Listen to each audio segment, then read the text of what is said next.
hati-hati dengan niat. Niat akan mempengaruhi pikiran, pikiran akan jadi perkataan, perkataan jadi perbuatan, perbuatan jadi kebiasaan, kebiasaan dilakukan berulang-ulang ya, jadi nasib nanti. Maka hati-hatilah dengan niat.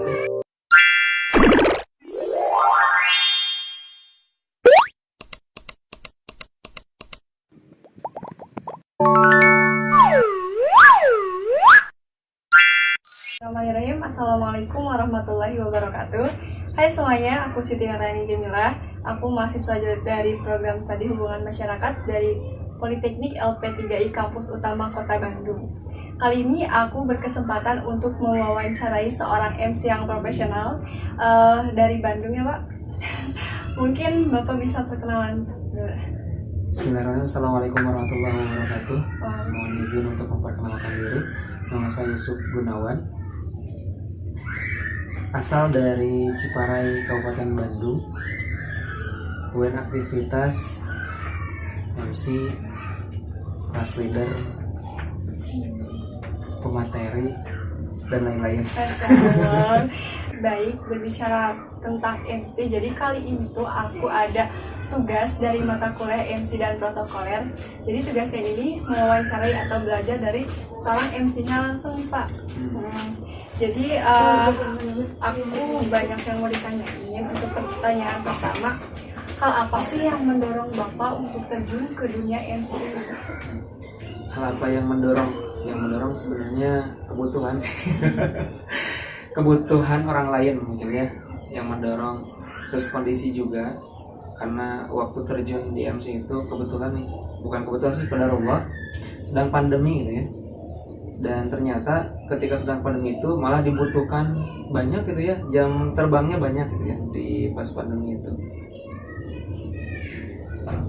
Jadi yang melatar belakangi atau yang mendorong saya jadi MC yang jam terbangnya banyak itu justru pas waktu pandemi gitu ya. Di saat mungkin orang lain ada kesusahan ya pandemi itu, tapi bagi saya justru ngasih apa ya, ngasih peluang gitu ya untuk makin banyak beraktivitas di MC.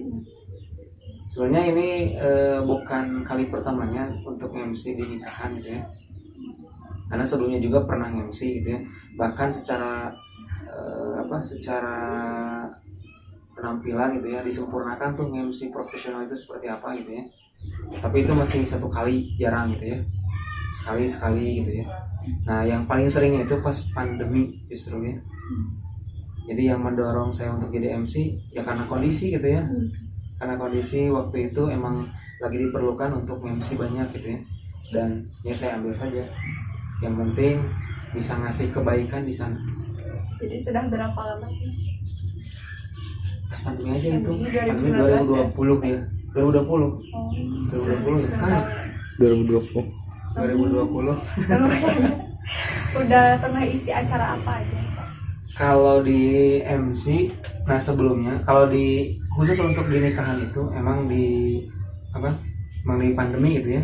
Nah sebelumnya itu MC itu di event-event training gitu ya. Dan lebih condongnya itu masuknya ke ranah kelas leader di sana gitu ya. Jadi bukannya sekedar mimpin acara gitu ya. Kalau MC kan hanya sekedar mimpin acara. Nah kalau kelas leader itu mimpin acara, gimana ngidupin acara tuh ya, ngasih ice breaking dan lain sebagainya. Jadi supaya kelas tidak jenuh itu, nah itu kelas leader, tugasnya kelas leader. Selama ngisi acara Bapak dari awal gitu dari awal lah ngisi acara di depan itu pernah ngalamin nggak sih yang namanya demam panggung, dan bagaimana cara mengatasinya? Kalau untuk awal-awal sih pernah gitu ya. Tapi kalau untuk ketika MC gitu ya, khususnya di yang profesional, di profesionalin gitu ya, di MC nikahan, jarang ngerasain demam panggung gitu ya, karena emang mungkin latar belakangnya suka bicara di depan. Tapi bagi teman-teman mungkin yang baru mah gitu ya, ketika mau tampil pasti gitu ya, deg-degan hula gitu ya, tegang hula. Kawesnya itu terusan bolak-balik kawesnya. Jadi kerjaan nanti kawesnya terus. Bukan MC gitu ya, bukan mikirin konten gimana harus baik gitu ya. Jadi emang kalau demam panggung sih jarang.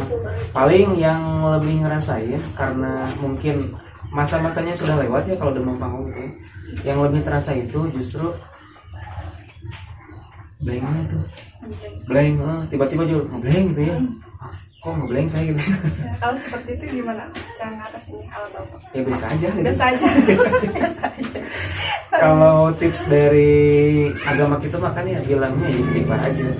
Mungkin karena kita dosa gitu ya, terlalu sombong mungkin akhirnya mah sama Allah teh digilekan gitu ya, digilekan gitu ya. Akhirnya mah kita jadi lupa gitu ya. Pernah satu saat nge-MC di daerah Balenda kesana teh apa sih? Oh, Balenda kesana teh membantu. bukan, sebelumnya apa? Balenda yang ke arah Muhammad Toha, Panggang. Dari kolot. daerah Dayakolot kalau salah. Daerah Dayakolot ada yang kejadian gitu, ada kejadian. Emang ketika itu nggak persiapan dulu gitu ya. Tiba-tiba lupa di pembukaan tuh mau ngebacain ayat kalau nggak salah, mau ngebacain ayat kan di mukadimah itu biasanya kalau Allah Ta'ala fi kitabihil karim a'udzubillahi minasyaitonirrajim bismillahirrahmanirrahim. Nah biasanya ngebacain surat Ar-Rum ayat 21, wa min ayatihi an khalaqalakum min anfusikum azwajan litaskunu ilaiha. Tiba-tiba atau gimana gitu ya, karena mungkin jarak MC ke MC lagi banyak, bukan banyak, jarak MC ke MC itu panjang gitu ya. Karena panjang itu maksudnya jadi gak ada job gitu. MC satu ke MC berikutnya tuh panjang gitu ya, karena emang tidak ada job gitu ya. Akhirnya mah, nah itu mungkin yang membuat lupa tuh gitu ya. Karena nggak sering gitu ya, karena nggak sering jadi akhirnya mudah lupa gitu. Nah itu kejadian di pas MC di Dayakolot. Kalau untuk demam panggungnya sih enggak sih. Jadi ketika lupa juga biasa aja. Biasa aja. Istighfar aja. Istighfar aja. Terus pernah gak sih ada dapat tantangan internal maupun eksternal dari luar ketika Bapak menjalani MC? Tantangan paling lebih ke apa ya, ngerasa mungkin karena gak punya mentor gitu ya, gak punya guru, belajarnya otodidak, memanfaatin peluang. Jadi ketika misalnya kita mau curhat ya, ketika ada masalah misalnya, kita harus gimana ya, kan kalau misalnya punya gurunya mah enak gitu ya. Tapi karena mungkin gak punya guru, gak punya mentor, akhirnya ya agak bingung juga gitu, nyari solusinya sendiri aja gitu ya. Meskipun punya juga gitu ya, temen yang waktu itu satu event saya nyanyi, beliau MC dan beliau udah profesional banget gitu ya. Namanya Kang Bobi gitu ya. Yang satu lagi siapa ya, ada dua pokoknya. Nah yang sering banyak komunikasi mah dengan Kang Bobi itu ya. Beliau ada MC daerah Bandung lah gitu, kota Bandung yang masuk ke komunitas MC Bandung kalau salah, bahkan se-Jawa Barat beliau gitu ya. Jadi emang ketika tantangannya mungkin ya belum punya mentor itu ya. Tantangannya apa? Gak punya mentor. Nah lebih bagus emang punya mentor. Jadi lebih enak kalau misalnya punya mentor, ketika ada masalah gampang tuh dapat solusinya. Beda dengan yang gak punya mentor, liar, mikir olangan gitu ya. Mandiri ya Pak. Ya. Lalu untuk selanjutnya, Bapak kan udah ngisi di beberapa acara juga nih. Pasti dong menjadi MC formal dan juga informal. Perbedaannya gimana tuh Pak? Perbedaan formal dan informal ya. Kalau formal itu lebih ke mungkin suasananya beda gitu ya. Suasananya beda, rada tegang biasanya kalau formal ya. Terus tersusun rapi biasanya. Karena emang pakai rondon tuh. Rondon acaranya jadi dari acara ke acara teh tek gitu ya. Karena emang ada yang ngatur biasanya IO atau WO gitu ya. Kalau yang formal gitu ya. Tapi tidak semua pakai WO juga sih gitu ya kalau nikahan gitu ya. Cuman kebanyakan gitu ya, kalau yang formal itu biasanya waktunya udah diatur gitu ya. Makanya space waktu berikutnya teh atau ke acara berikutnya teh itu ada waktu, udah diatur tuh waktunya. Makanya sifatnya biasanya suasananya rada tegang biasanya kalau formal gitu ya. Kemudian dari kita menyampaikan kata-katanya juga gitu ya, menyampaikan kata-katanya juga agak resmi gitu ya, resmi banget tuh kalau formal gitu ya. Baik ibu bapak hadirin sekalian, kami ucapkan terima kasih gitu. Jadi intonasinya juga gitu. Kalau misalnya yang non formal mah ya nyantai aja gitu ya. Ibu mangga gitu ya, pakai bahasa Sunda juga enakan gitu ya. Ibu kami persilahkan untuk duduk di depan. Jadi enak nyapanya juga. Kalau yang non formal gitu ya, atau mungkin semi formal gitu ya, nyantai sih, lebih ke nyantai. Dan yang saya rasakan kalau formal, non formal dan semi formal itu di kelas leader. Jadi ketika saya memimpin kelas, kan itu untuk menghidupin kelas ya, untuk menghidupkan kelas supaya gak jenuh, gak boring gitu ya. Nah biasanya yang berlaku gitu ya untuk nyantai itu biasanya di kelas-kelas seperti itu gitu. Bukan di kalau yang rapat tuh kan formal gitu ya. Materi juga sebenarnya yang training itu kan maksudnya semi formal ya. Setelah Bapak mengisi di beberapa acara itu, pengalaman paling berkesan apa? Pengalaman paling berkesan ketika ketika yang kita isi itu ya, ada kejadian yang luar biasa mungkin ya. Contoh kemarin gitu ya, ada yang ketika mimpin sungkeman itu ada yang hampir mau pingsan tuh ya. Jadi bagi saya pribadi sih hal-hal seperti itu berkesan gitu. Kenapa? Berarti saya ketika hadir di sana ngaruh gitu ya, ada pengaruhnya gitu ya. Kan ada tuh banyak gitu ya. Ada MC juga yang curhat tuh ketika ngisi acara, saya mimpin sungkeman, ada bapak yang datang nyamperin saya. Saya juga kemarin baru nikahin baru nikahin putri bapak, kata beliau. Tapi kok kenapa ya gak seperti ini gitu. Ya si bapak baru saja gak tahu beberapa minggu ke belakang gitu ya, baru nikahin putrinya, tapi yang beliau rasakan gak seperti yang saya pimpin waktu itu gitu ya. Misterinya beda. Jadi gak ada sungkeman loh, kok padahal bayar MC-nya profesional dia, sampai ya di angka kalau misalnya saya sebutin aja ya 1,5 juta gitu ya, bayar MC 1,5 juta, tapi gak ada sungkemannya, kok kenapa gitu kata saya. Jadi apa sih, lebih ke ya ketika misalnya berkesan itu ketika hadirnya saya di sana gitu ya, mimpin acara di sana, dan kemudian ada peristiwa yang memang dirasakan banget gitu ya oleh yang mengundang saya. Itu mungkin yang membuat saya berkesan gitu. Untuk selanjutnya nih, mungkin terakhir juga, boleh dong kasih tips dan triknya untuk kita yang mau pemula, mau mencoba turun ke dunia MC. Kayak dunia gaib aja. Oke, dunia gaib. Tips dan trik ya. Hasil renungan saya sih sebenarnya tadi waktu di jalan mau kesini gitu ya, ngerendungnya di sana. Jadi ada 3 mungkin yang ingin saya sampaikan untuk teman-teman yang teteh dan juga teman-teman yang mau terjun ke dunia per-MC-an gitu ya, atau dunia public speaking juga ya, ngomong di depan. Ada 5 hal yang saya renungkan nih. Yang pertama itu niat gitu ya. Kenapa sih harus niat dulu gitu ya? Karena memang niat pengaruhnya luar biasa tuh. Bagi saya kalau diibaratkan bangunan tuh ya, niat itu seperti pondasi. Ya semakin kuat pondasinya, kalau misalnya kita mau ngebangun bangunan itu ya, kalaupun ada badai yang menerpa itu akan semakin kuat biasanya. Ya semakin kuat pondasinya, maka bangunan yang didirikan juga tidak akan mudah runtuh gitu ya. Sama dengan MC gitu ya. Kalau niatnya gitu ya, cuman ikut-ikutan doang gitu ya, cuman kondisional saja gitu ya, karena kondisi, ya mungkin gak akan bertahan lama tuh MC-nya gitu ya. Makanya yang paling penting di niat ya. Itu bagi saya. Nah, saya niat MC itu nolongin orang lain, gitu, ngebantu orang lain supaya nikahannya berkesan gitu ya, dan penuh makna. Karena beberapa pernikahan itu biasanya bicara tentang nikah aja ya gitu ya.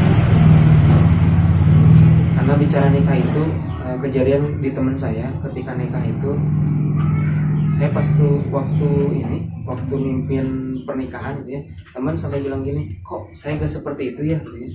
Waktu saya nikah, saya masa seperti tukang parkir katanya. Ya disambut itu katanya kan ada MC-nya ya. Sebenarnya MC kan harus nyambut ya, tapi ketika teman datang ke ke tempat nikahannya gitu ya, yang mempelai perempuan, nah disambut tuh kan, ini malah di jalan teh ya dilurusin dulu kan, dibarisin gitu ya, kiri kanan, jadi kesannya kayak tukang parkir gitu ya. Ngerasain gitu teman gitu ya. Kemudian yang kedua gak ada sungkeman, makanya saya berpikir oh udah karena saya niat ngebantu, pengen memberikan kesan yang baik gitu ya, pengen nolongin supaya hari spesialnya itu berharga, bermakna gitu ya, maka ketika penyambutan juga tuh harus bagus gitu ya. Jadi emang ketika kita niatnya bagus tuh ngaruh ternyata ke servisnya juga ya. Jadi kalau saya pribadi, karena saya punya basic gitu ya, punya latar belakang bisa nyanyi, ya udah ketika nyambut itu pakai nyanyi gitu ya. Selain kata-kata yang mungkin berkesan gitu ya, ucapkan selamat datang ujung subing kepada seluruh tamu undangan yang bersedia hadir, atau kami ucapkan selamat datang ujung subing kepada seluruh rombongan yang bersedia hadir pada kesempatan siang hari ini. Selamat datang kepada rombongan keluarga besar mempelai A ya, di kediaman mempelai B. Dan ketika masuk itu biasanya saya sambut, kami persilakan rombongan keluarga besar mempelai pria untuk masuk ke tempat yang telah kami sediakan. Jadi disambut pakai sholawat, jadi enak itu berkesan.